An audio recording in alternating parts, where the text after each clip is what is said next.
Julián, nadie está intentando organizar ningún reunión. No se ha oído, Julián. No se ha oído, Julián. No se ha oído. Nadie está con mala voluntad. No se ha oído, Julián. Pero, por favor, no es lo que yo hago. No es lo que yo hago. No es lo que yo hago. No hemos pretendido hacerlo. Además, no soy yo. No soy yo. Oye, que a lo mejor es un ejemplo. Ahora, de todas maneras, sería conveniente que cuando aparece hablar de Chile, no hemos oído nada sobre lo que aquí no hemos oído nada. Si estuvo en el ayuntamiento, que no soy el soporte de eso.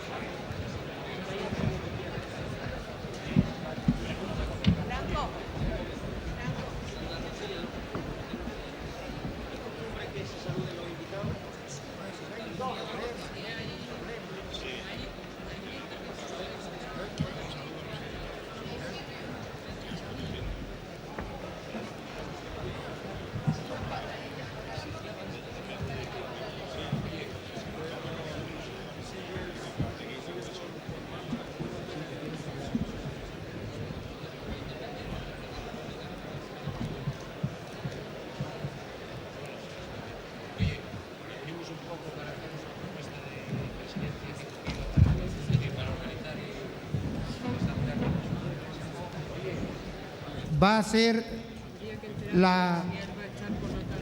vamos a informar de la designación de entre sus miembros de los que actuarán como presidencia ejecutiva. Como presidenta de la Asamblea, Rosa Aguilar. Un vicepresidente, Francisco Bustelo. Otro vicepresidenta, en este caso, María Teresa Molares. Como secretarios, Francisco Palero y María Victoria Barrueque.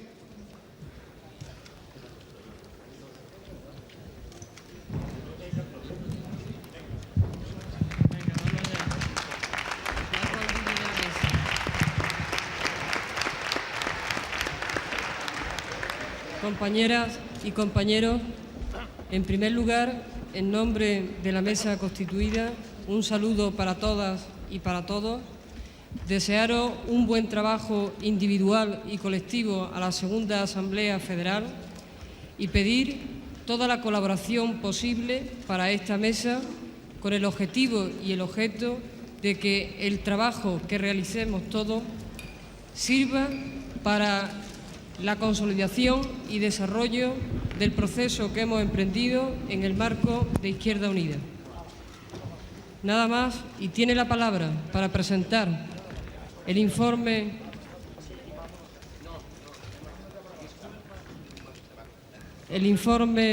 en nombre de la Presidencia, el coordinador general Julio Anguita.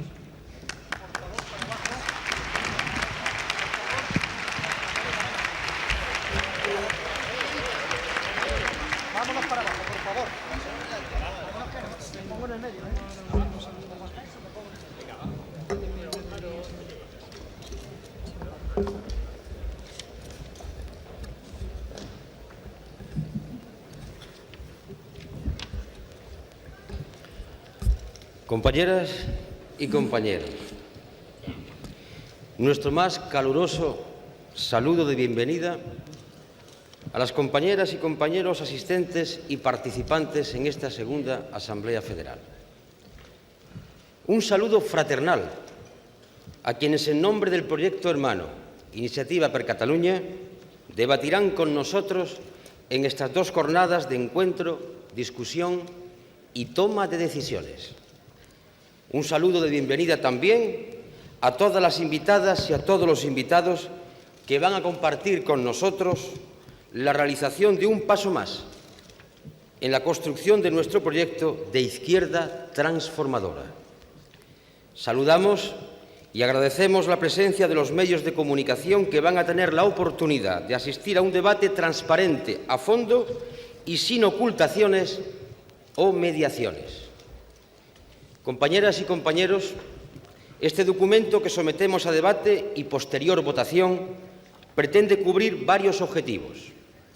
Motivar la reflexión colectiva, dar cuenta de la gestión desde la última, que fue la primera Asamblea Federal, poner en marcha, desde el mandato de esta Asamblea, un plan de trabajo con compromisos concretos que sirva para impulsar el proyecto de Izquierda Unida. El desarrollo temático del presente informe abarca 4 apartados: análisis de la situación política, retos que esta situación política lanza a Izquierda Unida y la respuesta a los mismos, el desarrollo del proyecto, propuesta de trabajo para el tiempo inmediato, el mensaje hacia afuera, el llamamiento a la sociedad y a los sectores más dinámicos de la misma. Hace 8 años, una fuerza política que aparecía ante los españoles como portadora de una propuesta de izquierdas recibía del pueblo un respaldo electoral sin precedentes en toda la historia de España.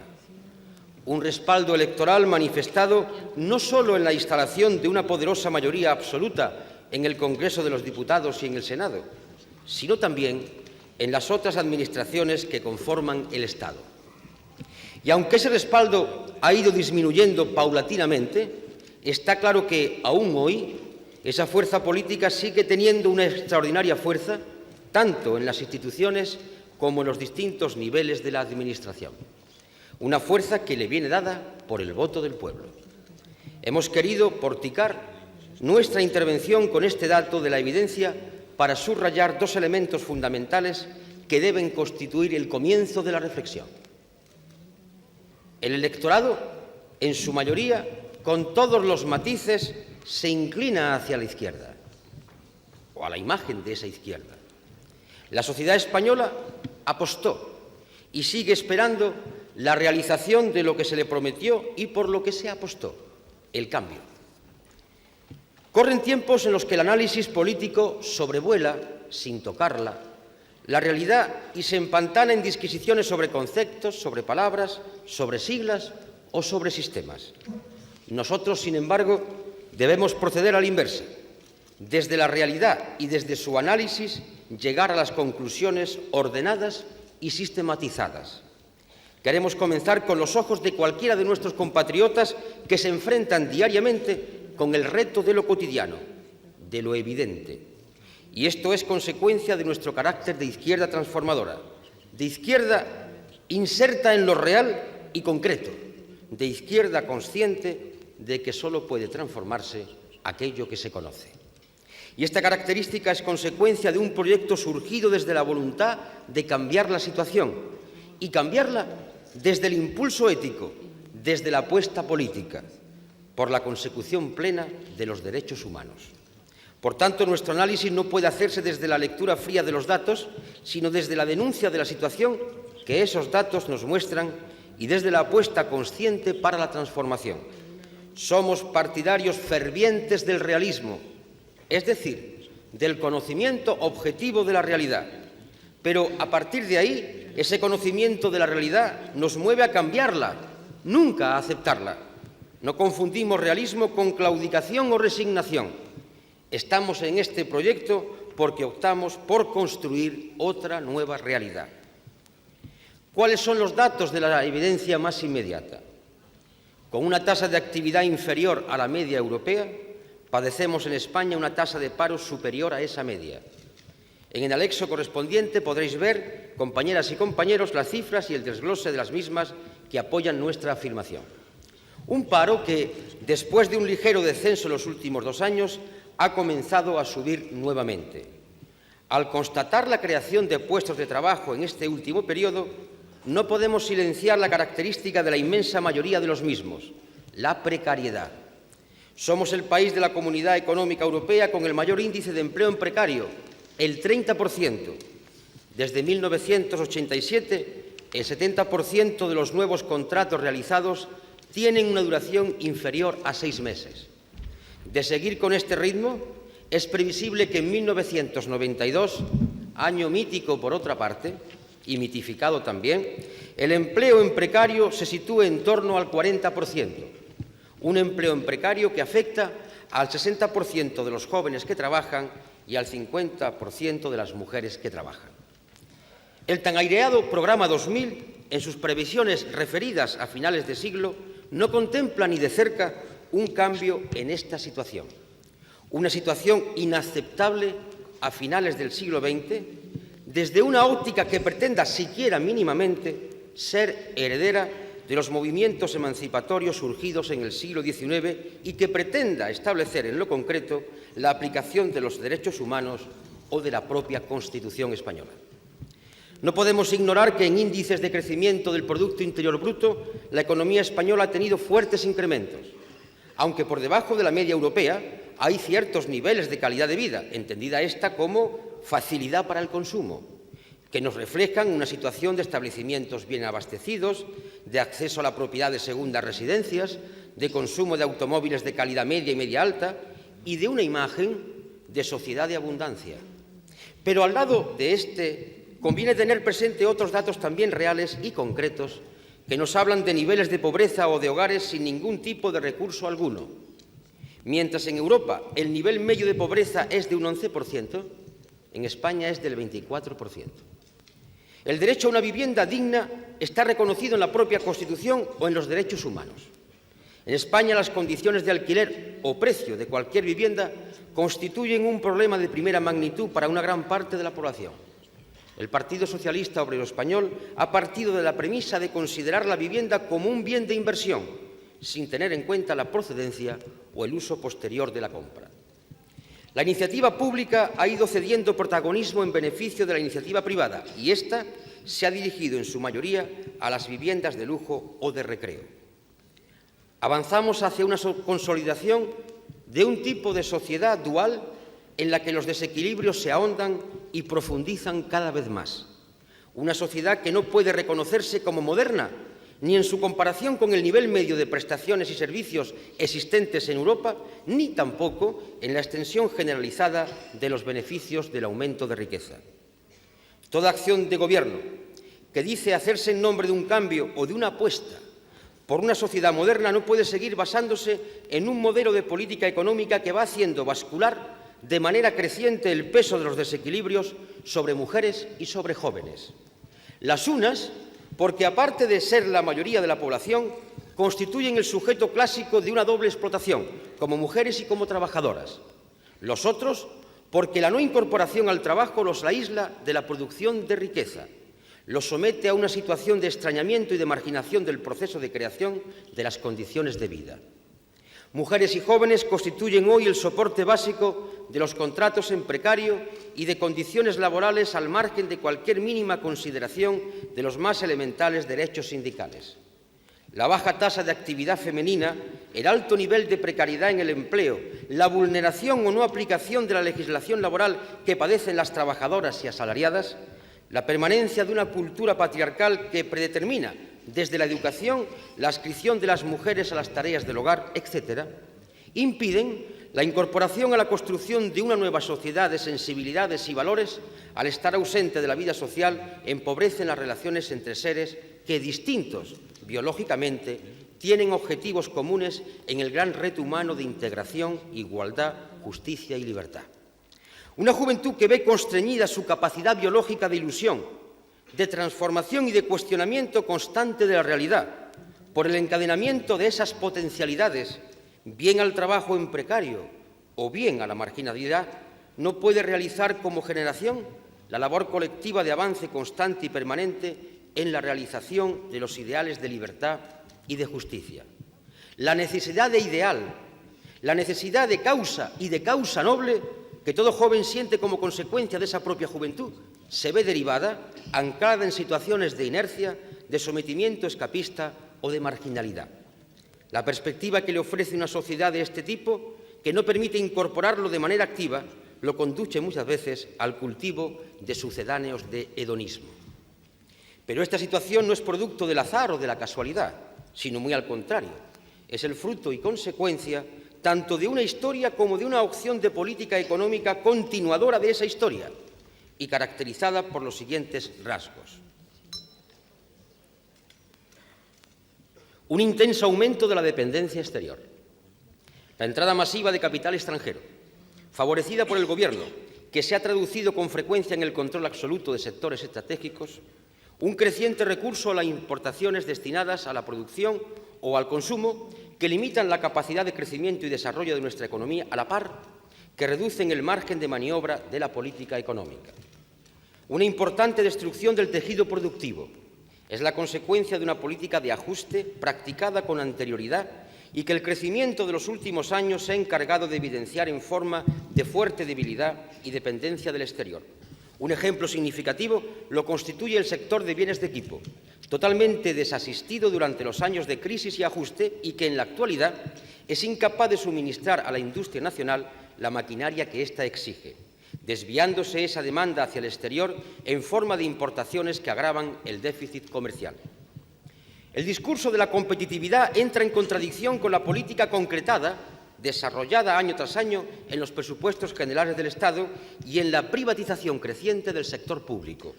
No se puede hablar de competitividad y, a la vez, mantener un crecimiento sostenido en la aportación de recursos para la investigación militar en detrimento de una investigación más desarrollo casi exclusivamente civil.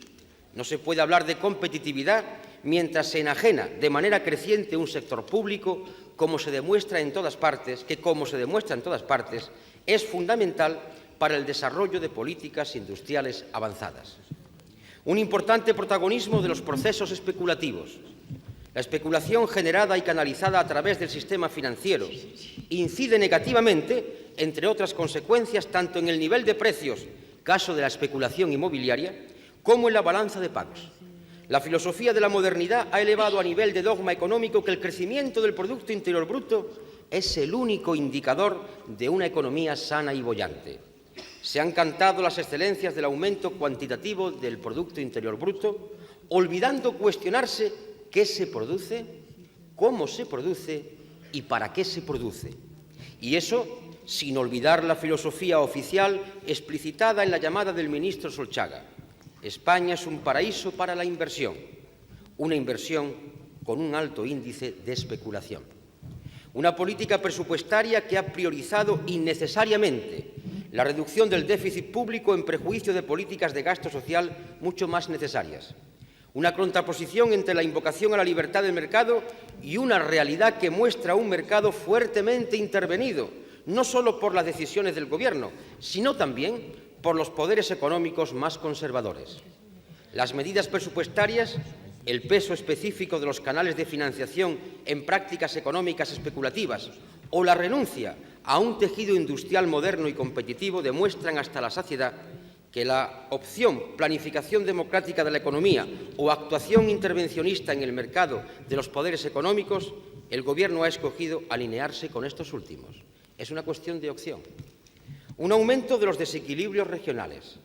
La política de ajuste y la propia dinámica espacial del crecimiento desordenado han agravado los tradicionales equilibrios regionales de la economía española.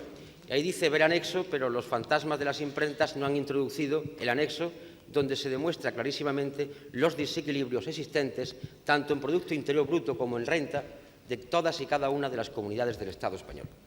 La política de infraestructuras diseñada para los últimos años, lejos de corregir esta tendencia, contribuye a su profundización.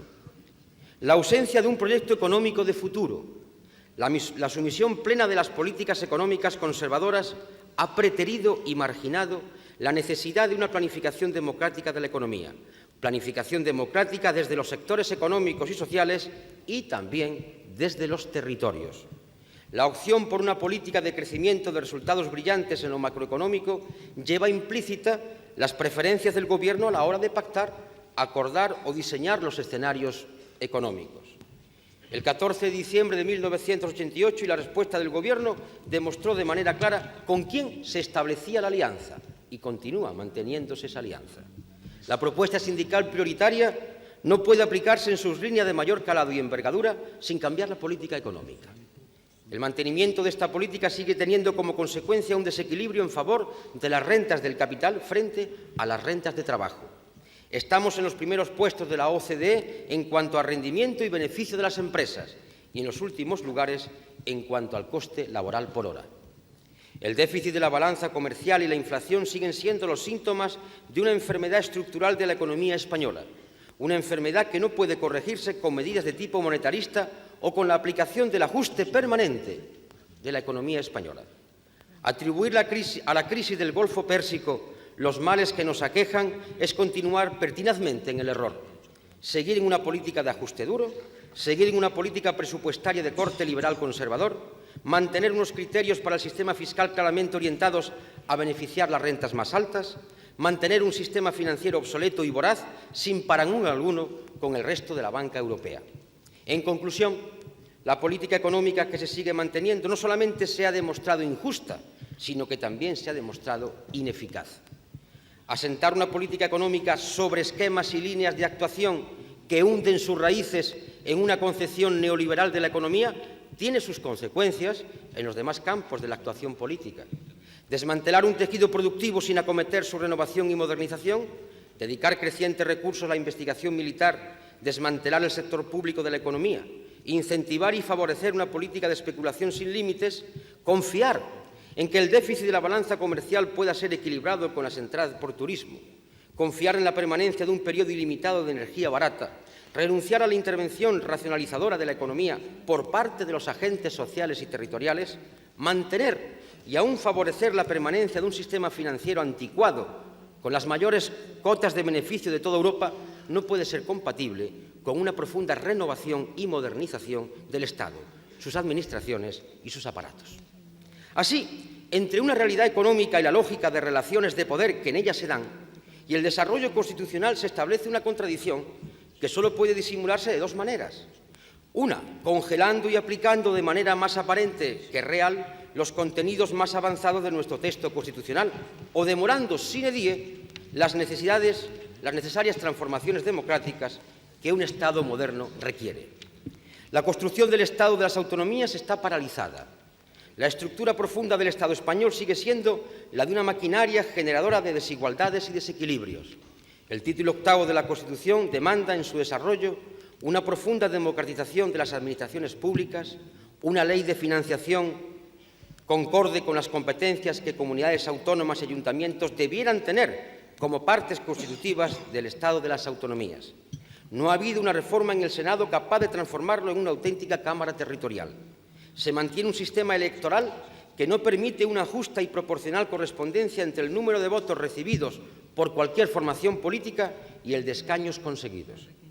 Y al hablar del Estado, no podemos dejar de constatar el uso de lo público como si fuese privado por parte de la fuerza gobernante. Los casos del Consejo del Poder Judicial o del Consejo de Radio y Televisión Española, en los que la tercera fuerza política del país ha sido obviada en su capacidad de propuesta, son una muestra de lo que venimos manteniendo. Subvenciones, subsidios justos en su origen y en su destino teórico, pero arbitrariamente administrados, gracias y dádivas por parte de los poderes públicos a aquellos más cercanos o más proclives a su zona de influencia, han venido caracterizando un uso del poder contrario a los deseos de quienes, al apostar por el cambio, quisieron clausurar toda una cultura, varias veces centenaria, en la que el poder ha consistido en algo sinónimo de prebenda, favor o sinecura. No se han utilizado los mecanismos del Estado y sus instituciones públicas para liberar un desarrollo consciente y crítico y a la vez liberador de la sociedad. El producto subcultural invade, utilizando los medios de comunicación pública, la sociedad española. La pendiente fácil del uso para fines partidistas de la maquinaria del Estado ha permitido que los negocios oscuros, los asuntos turbios, las reprivatizaciones poco transparentes, etc., hayan ido marcando los contrapuntos de una acción poco edificante y poco ejemplar. La política se ha presentado como el acceso al poder y su uso inmoderado, sin nervio, sin proyecto. Una visualización de la política que, por mor de la especialidad, de la técnica en la cosa pública, ha ido conduciendo a una creciente indiferencia cuando no un latente desprecio de la función política por parte de un amplio espectro de la sociedad. Pero es más grave aún el mal uso y despilfarro que se ha hecho de una fuerza de cerca de 11 millones de votos. Es inquietante el silencio, la protección y la connivencia con todos aquellos poderes, hábitos y costumbres enquistados en la maquinaria del Estado. GAL, escuchas telefónicas, actuación de la Fiscalía del Estado, etcétera, etcétera, etcétera. Instalados en esta dinámica del poder por el poder, los núcleos dirigentes de la fuerza política gobernante han ido acuñando y extendiendo una amplia gama de valores coartada, justificadores de su acción. Una acción en permanente mentís con la enunciación de los valores predicados. De esta manera, el realismo ha llegado a significar sometimiento a las fuerzas más inerciales dentro de los aparatos del Estado. Se impide la práctica de derechos sindicales y el discurso de la razón de Estado se aplica a la defensa de pequeños intereses y a la ocultación de mezquinas acciones. Salvo pequeños grupos, nadie apostó en 1982 por una transformación revolucionaria de la sociedad. Todo el mundo era consciente de las dificultades y de la herencia legada por la dictadura y por la transición, pero se esperaba que, al menos, en aquellos ámbitos que hacen referencia a la actuación personal o colectiva, en el desempeño de funciones políticas, la ética, la honestidad y la transparencia podían indiciar y representar una voluntad para tareas de mayor envergadura. En la sociedad se ha introducido el discurso del enriquecimiento fácil, del éxito rápido y de la conveniencia en nombre de la modernidad de arrojar por la borda principios, contenidos y prácticas que la mentalidad colectiva de nuestro pueblo siempre ha identificado con la izquierda. El resultado es el de una sociedad escasamente participativa, con marginalidades que introducen importantes grados de crispación, unas capas populares que conocen viejas y nuevas explotaciones, desalentadas en lo político, y ahí está para demostrarlo el creciente índice de abstención en cada evento electoral. Unas capas populares alienadas en lo cultural, necesitadas de la construcción de un proyecto de sociedad plenamente humanista. Han pasado 8 años. Todos tenemos ya bases y elementos importantes para poder afirmar que la fuerza política hoy gobernante ha ido gastando su esfuerzo en crear ilusiones, imágenes y sucedáneos de una política de cambio. Nuestra incorporación a la construcción europea se ha ido transformando en una simple negociación económica en el ámbito comunitario. Un proyecto de cambio hubiese exigido una voluntad de construir Europa con la aportación de proyectos y valores de progreso. La Europa de los pueblos, la Europa de los ciudadanos, la Europa política debe tener en la izquierda su primer referente. España podía haber contribuido de forma creadora y constructiva a este proceso, haber abanderado una iniciativa social, económica y política con lo que ya se percibía nítidamente en 1981, la caducidad de la política de bloques. Hoy, más que nunca, es necesaria esa iniciativa. Izquierda Unida saluda la firma en París del Acuerdo sobre Desarme Convencional y la necesaria y consecuente institucionalización de la Conferencia de Seguridad y Cooperación en Europa. Pero hay que sacar consecuencias e iniciativas de esa situación.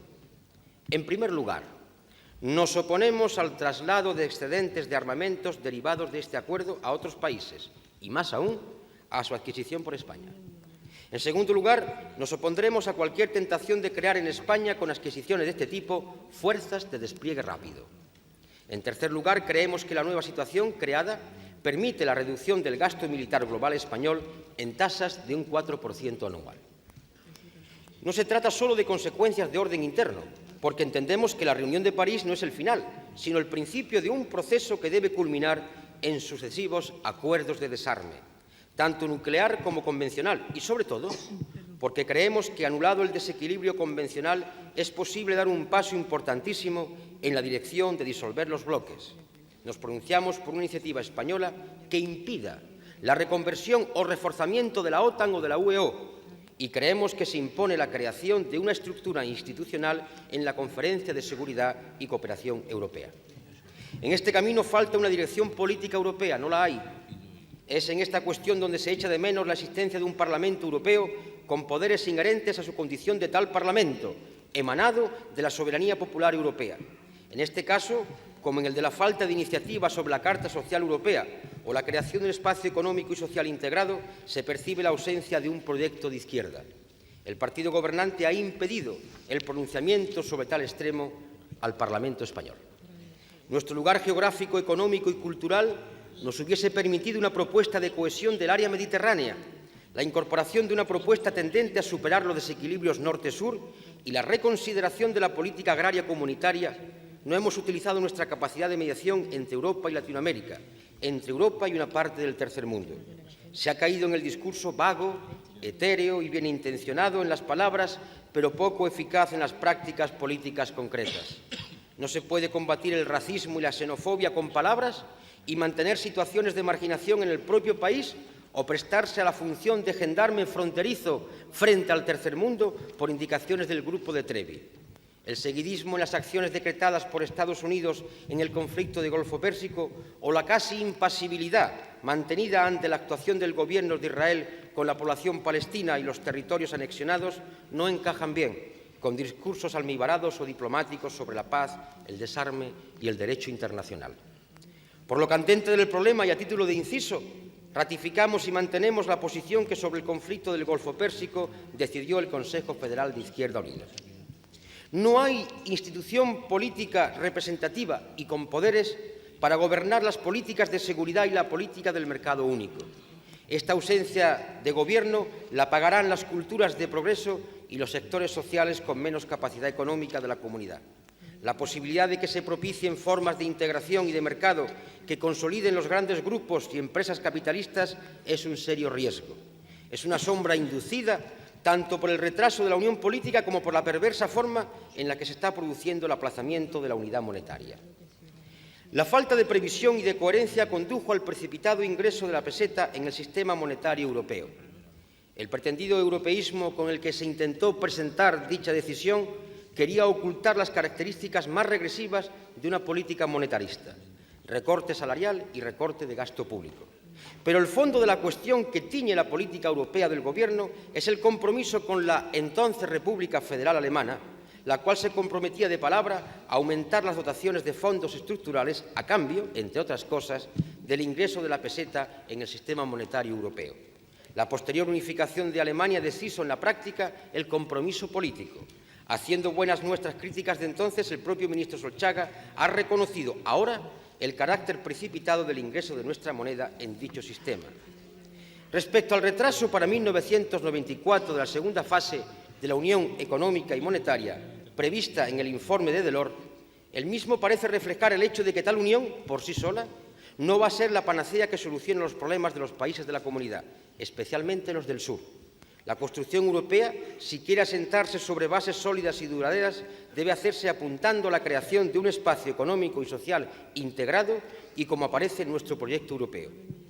Hablar de espacio social significa abordar de una vez la Carta Social, reconocer el derecho de voto municipal a los ciudadanos extranjeros y aprobar directrices sobre el empleo, es decir, hablar de la Europa social y hacer lo contrario de lo que se dice y hace el Gobierno español. Esa es la responsabilidad de la izquierda europea. Hablar de izquierda europea es situarse ante los retos de un momento histórico que podría ser enmarcado entre la caída del muro de Berlín y la celebración de la Conferencia de Seguridad y Cooperación Europea de París.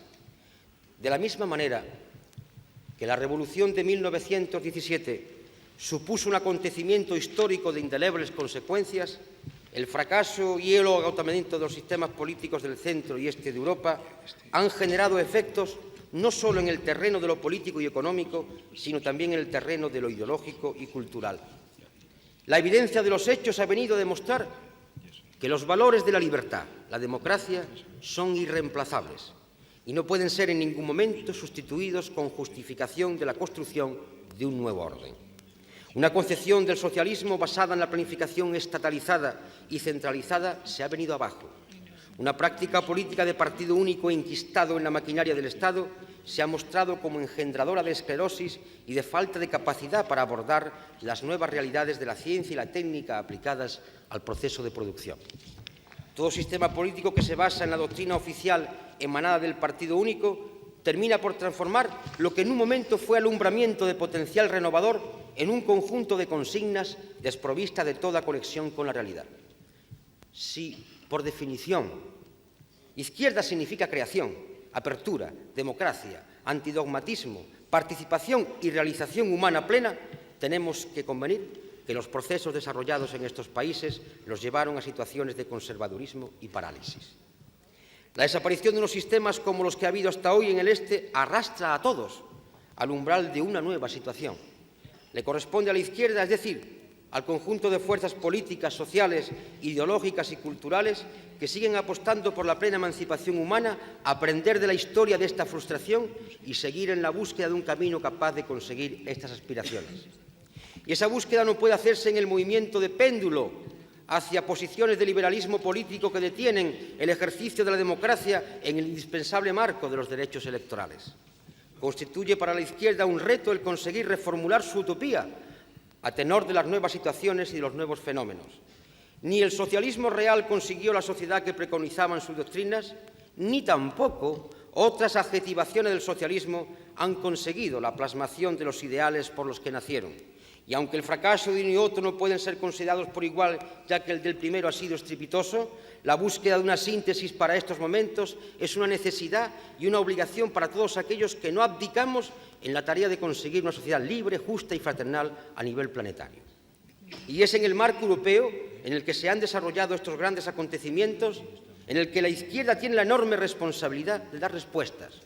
Respuestas para el oeste europeo y respuestas para el este, en el que se desarrollan procesos políticos que oscilan entre la desorientación y el desarrollo de una onda conservadora.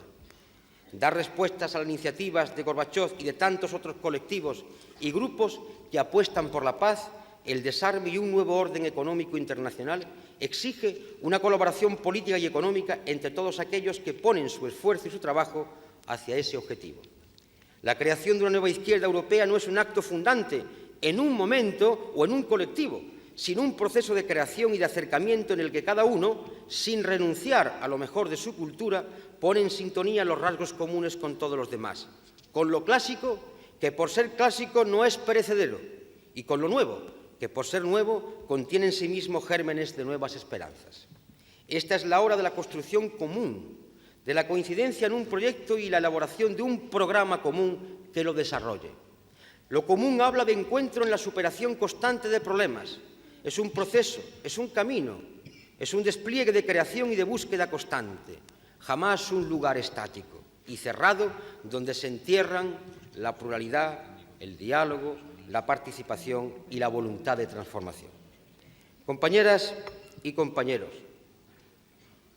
si estamos aquí, si hemos llegado hasta aquí es porque comprendimos en 1986 que se hacía necesario un acto de creación política capaz de ofrecer desde la izquierda un proyecto en consonancia con lo que la situación y la mayoría de la población esperaban.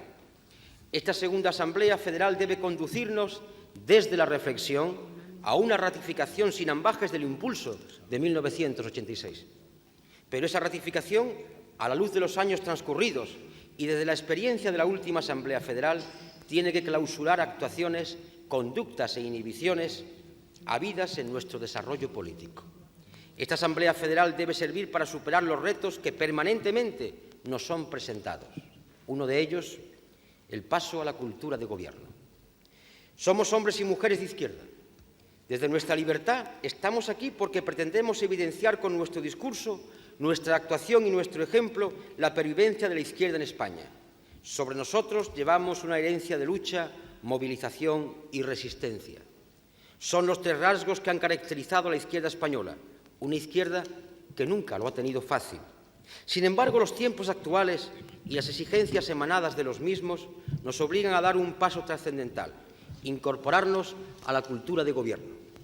La degradación del lenguaje político de estos años, el consciente vaciado de los conceptos y la frivolidad semántica al uso nos obligan a precisar cuáles son, a nuestro juicio, los contenidos de lo que debe quedar de la cultura clásica de la izquierda y lo que debemos asumir de lo que llamamos cultura de gobierno. Consideramos que la lucha hoy se inserta en el terreno de los valores, unos valores que no son esencias a mantener en el aislamiento personal e insolidario, sino acicate e impulso para la acción colectiva y solidaria. Entendemos la lucha como una tensión constante en el campo de las ideas y, sobre todo, en el campo de la transformación de los comportamientos, tanto en el terreno de la acción política como en el de la cotidianeidad. Creemos que la cultura de la movilización no hace referencia exclusivamente a la presencia multitudinaria en las calles, sino a un proceso de concienciación, participación, elaboración, decisión, alternativa y acción. En los momentos actuales, la movilización es un proceso que conduce a la conciencia colectiva de identidad y de reconocimiento en torno a un proyecto de liberación y realización. A partir de ahí, la ocupación de la calle cobra un sentido más profundo y más importante. Somos conscientes de que la cultura de la resistencia no consiste hoy en hacer un perenne ejercicio de voluntad de permanencia en los irreductibles límites de la autocontemplación permanente. La resistencia, así entendida, es un constante monumento al narcisismo. La cultura de la resistencia debe quedar solo como conciencia clara de los límites que nunca pueden traspasarse en el despliegue de un proyecto de izquierdas. La cultura de gobierno no es, como cierto discurso interesado nos quiere hacer creer, una predisposición a la claudicación o a la aceptación de un mundo dual, el del discurso y el de la práctica.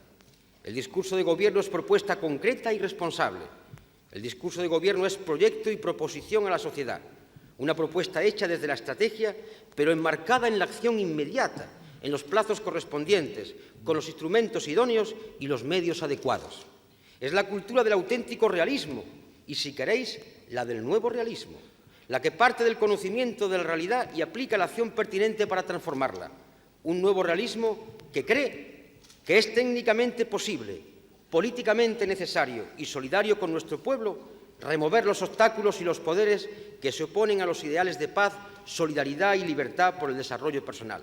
Un nuevo realismo que convoca a la valentía. En definitiva, la cultura de gobierno consiste en dotarse de un proyecto global, colectivamente elaborado, pluralmente discutido, democráticamente participado y cohesionadamente aplicado. Es la democracia en su ancho y profundo sentido. El reto del discurso de la imantación. Durante los últimos tiempos hemos asistido a una situación de acoso y ofensiva política hacia nuestra propuesta y hacia nuestro discurso. Acontecimientos internacionales trasladados mecánicamente a la situación española. Falta de agilidad y de capacidad ofensiva por nuestra parte. Y el eco de un discurso pseudomoderno han hecho surgir un fantasma que, ocultando la realidad más inmediata y tapando los fracasos de la fuerza gobernante, ha ido emitiendo un campo magnético de eslogan, valoraciones e imágenes. Es el discurso de la imantación. Dicho discurso se autoproclama moderno, científico y carente de todo lastre ideológico. Sus ejes más evidentes son los siguientes. El nuevo discurso dice basarse en el estudio de la composición sociológica de la sociedad. Disecciona y describe minuciosamente capas, estratos, sistemas y evade cuidadosamente hablar de clases sociales. Y al evadir este último concepto, se instala en lo que hay, en lo que existe. No se lo cuestiona. Su cientificismo descriptivo escamotea las causas y se embebe en las consecuencias. El nuevo discurso plantea la política como la capacidad para poder incorporar a una representación el mayor número de conjuntos analizados. No trata de representarlos, sino de incorporarlos a la representación política. Usa la política de la misma manera que en el mito de la caverna platónica la realidad es conocida a través de sus sombras. El discurso de la imantación aspira a incorporar al escenario de la representación política a la mayor parte de la sociedad, sin intentar siquiera buscar una síntesis, un acuerdo, sino simplemente un asentamiento en el estatus de la representación. A partir de ahí, el campo de lo político se traduce y se resuelve únicamente en el escenario institucional, un escenario producido con un creciente nivel de abstención electoral. De esta manera, las campañas electorales terminan siendo conjeturas acerca de las alianzas postelectorales, de las múltiples combinaciones que puedan realizarse o de los nombres en ascenso o en declive. Por ello, cuando el discurso de la imantación dice abrirse a la sociedad, no trata de ofrecer la posibilidad de una permeabilidad, de una incorporación de problemáticas para superarlas o de agentes participativos para hacer esa superación, sino simplemente se abre para llevar al escenario de la representación a nuevos e hieráticos comparsas. La operación política que se monta a través de este discurso no establece sus contactos o su conexión a través de contenidos, sino de formas. Se realiza desde una especie de estudio de mercado, de un mercado convenientemente bombardeado por la propaganda y la publicidad y lo suficientemente quintacolumneado para producir la necesidad de su propio producto. Cuando los hechos, tozudamente, desmienten la bondad del discurso, nunca falta un achaque, un enemigo, una coyuntura, una herencia del pasado, etc. La concreción de este discurso se llama hoy en día el reequilibrio de la izquierda en la casa común.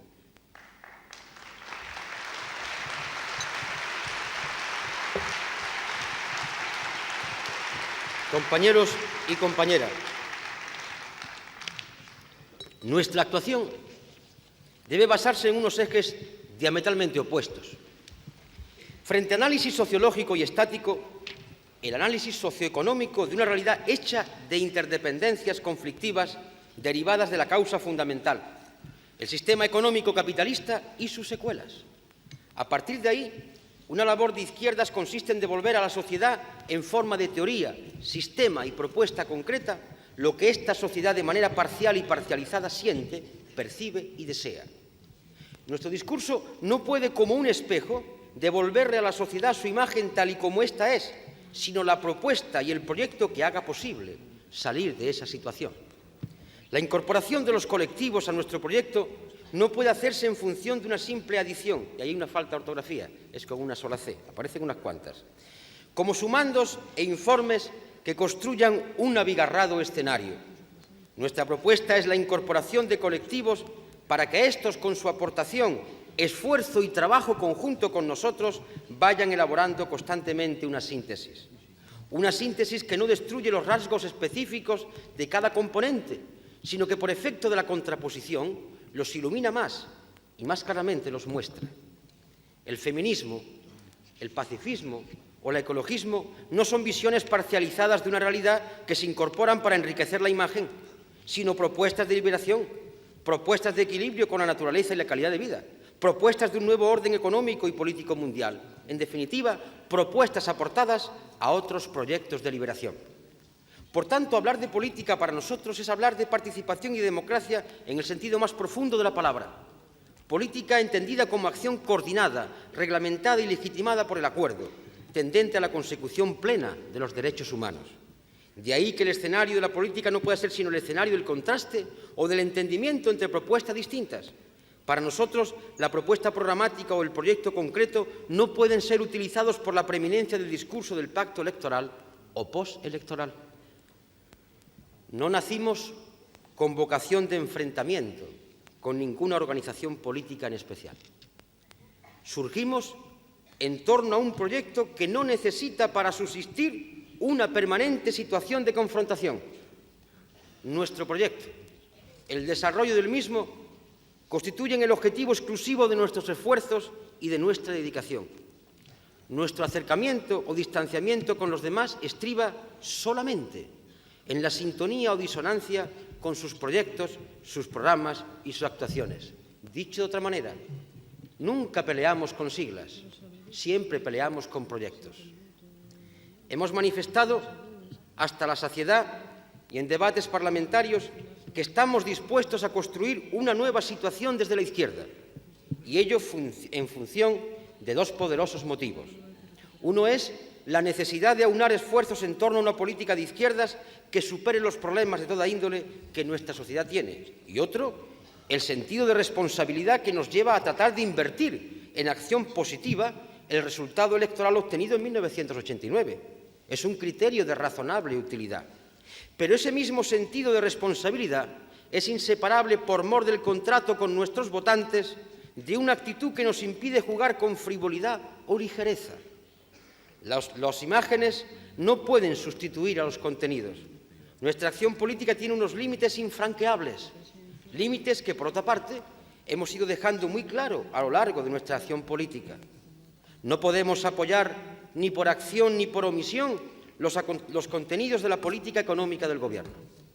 No podemos silenciar actuaciones como la del vicepresidente del Gobierno ante el Parlamento y, por ende, no podemos transigir con otros asuntos de índole parecida a los que motivaron aquel debate. No podemos apoyar una política de falta de transparencia basada en la negativa a crear comisiones de investigación en el Parlamento. No podemos compartir ni de lejos las veladas amenazas sobre la actividad de los medios de comunicación. No podemos silenciar o relegar al olvido la necesidad de esclarecer hasta sus últimas consecuencias todo lo que hay detrás de los asuntos como el GAL, Paesa, mafia policial, etc. No podemos compartir, por acción u omisión, la actitud del Gobierno español ante la crisis del Golfo Pérsico.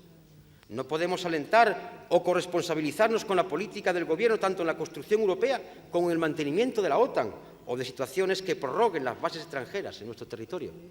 No podemos compartir actuaciones políticas y ejercicios de la función de Gobierno en cualquier ámbito que entren en contradicción con nuestro concepto de la democracia y éticas políticas. Somos una fuerza con un potencial enorme. Me gustaría subrayar estas palabras. Una fuerza con un potencial enorme. Un potencial que se traducirá en fuerza social, política e institucional si a partir de esta Asamblea, terminado el debate, trabajamos hacia afuera. Solamente desde un crecimiento sostenido, desde un fuerte apoyo social y desde una ampliación de nuestras alianzas con todo lo que hay vivo en la sociedad, podemos crear las condiciones de una nueva situación desde la izquierda. Somos la tercera fuerza política con unas ilimitadas posibilidades de crecimiento. Solamente desde un crecimiento permanente podemos crear la nueva situación desde la izquierda, nunca desde la debilidad, sí desde la fuerza. Para nosotros, la izquierda no se puede reequilibrar en base a concesiones sin principios, sin proyecto o sin programa. La izquierda no puede caber en una única casa, por común que ésta sea. La izquierda es proyecto de transformación, apuesta por una sociedad distinta, desde la pluralidad de sujetos que componen esa izquierda y desde la pluralidad de las casas que los cobijan. La búsqueda de una identidad codificada. Hemos podido comprobar a lo largo de las discusiones previas a esta Asamblea Federal cómo el objeto de las mayores y más porfiadas controversias ha sido el marco organizativo. Es evidente que sin organización ningún proyecto se plasma, avanza o se consolida. El problema estriba en que estamos discutiendo sobre la organización de un proyecto, que no tiene referencia entre los que son conocidos. Y esa sensación que le da no reconocerse en ningún código ha llevado en ocasiones a una permanente interrogante acerca de lo que somos. En 1989 nos autodenominamos movimiento político y social en el que junto a fuerzas políticas estaban colectivos de diversa índole y personas sin afiliación partidaria. Ese proyecto, así concebido, no tiene antecedentes ni referencias coetáneas. Es un intento de crear algo diferente a tenor de la nueva izquierda que los tiempos están reclamando.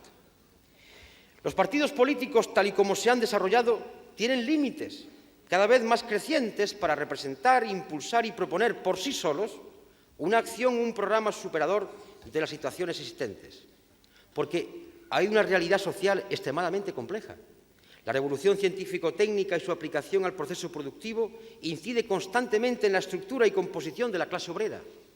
El creciente proceso de salarización, salarización que abarca a la casi totalidad de la población, el espectacular aumento cualitativo del sector servicios, los efectos de la contratación temporal y de la economía sumergida, la aparición en los países desarrollados de eso que calificamos como cuarto mundo, la aparición de nuevos problemas y nuevas contradicciones como consecuencia de una visión productivista de la economía, el surgimiento de colectivos portadores de propuestas para superar las nuevas problemáticas surgidas o las viejas que la izquierda clásica no acertó a resolver. Todo ello conlleva esa creciente limitación imputable a los partidos políticos. Limitación que no abona en absoluto su desaparición, ya que estos representan cauces de organización y participación colectiva en torno a propuestas estratégicas y a conjuntos sociales con un gran peso en la sociedad. Por mucho que sus limitaciones sean crecientes, los partidos políticos recogen una tradición, una cultura, unas aspiraciones y también una capacidad de autorrenovación y de apertura, si son capaces. Todo ello les obliga a ir al encuentro de otra fuerza de transformación, así como también a plantearse una nueva forma de hacer política. Los colectivos no partidarios y las personas sin afiliación aportan esfuerzos, visiones y proyectos enfocados desde otras ópticas que las estrictamente partidarias. Suponen un contacto con la realidad más inmediata, no mediatizada por el escenario de lo político. Aportan elementos de realidad viva y de participación en un proyecto y, sobre todo, significan en muchos casos un tirón hacia la realidad concreta e inmediata de lo cotidiano. Sin embargo, entre sus carencias están aún una cierta falta de organicidad y la ausencia de un proyecto último globalizado y vertebrado a través de una estrategia, que quiere ser este proyecto. Así estamos en este momento, en el de hoy. El movimiento político y social aparece como un proceso de colaboración, de recomposición y de síntesis, y remarco la palabra síntesis, que se produce en un momento determinado, en torno a una propuesta superadora de una realidad que no nos gusta. Es difícil definir un proceso, y más difícil aún es fijar de manera administrativa los plazos y los ritmos de sus fases siguientes. Esos plazos, esos ritmos, si los hubiere, los marca el devenir de la acción, los marca la praxis. Izquierda Unida será síntesis, lugar de encuentro y de acercamiento de posturas en la medida en que se ponga en marcha algo fundamental en su Constitución, la elaboración colectiva, tal y como la describimos y la reflexionamos en el documento del marco teórico. Somos una propuesta programática en permanente construcción, profundización y concreción, un análisis colectivo. Somos un esfuerzo común para recomponer la globalidad del conocimiento y la conjunción de fuerzas para aplicar lo que ese conocimiento nos indica. Somos una fuerza plural hecha en base a muchas pluralidades que no se resignan a perder su seña de identidad, sin que antes no haya mediado una gran síntesis. Somos un acercamiento profundo hecho en base a una propuesta comúnmente elaborada, comúnmente participada y comúnmente defendida. Por nuestro carácter de movimiento político-social no podemos tener un esquema organizativo excesivamente pormenorizado y casuístico. Un movimiento político y social exige una organización flexible y abierta. Flexibilidad y apertura no excluyentes de una necesaria cohesión para desarrollar el proyecto.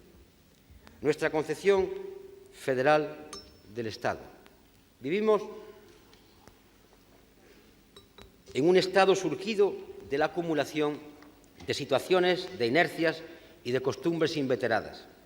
Un somero rastreo por la historia de España nos lleva a la percepción de un desvivir constante entre el sometimiento férreo a aparatos e intereses y la atomización más insolidaria. Toda obra lleva escrita en su factura la marca indeleble de quienes la crearon.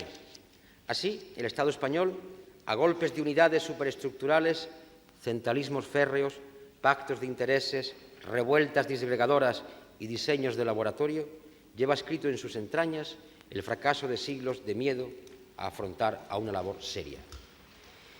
Para nosotros, federal significa liga, alianza, acuerdo, proyecto construido y compartido por todas y cada una de las partes, pero también y por imperativo de izquierdas, Estado federal es también sinónimo de solidaridad.